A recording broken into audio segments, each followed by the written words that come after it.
So ito yung dahilan kung bakit kailangan mong balatan yung subwal or mother plant pag gusto mong magkaroon ng binhi ng lakatan.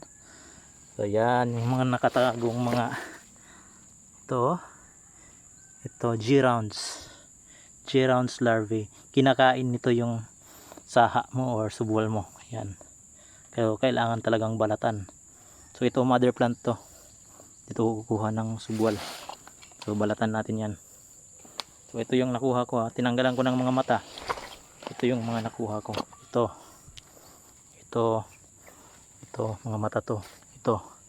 So itong maliliit guys ha, wag nyo tong ida-direct kasi based sa experience ko, kadalasan nalalata or nabubulok.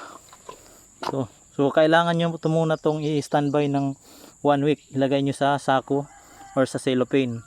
Tapos pag nakita nyo mayroon ng mga maliliit na ugat dito, pwede nang itanim. Yan.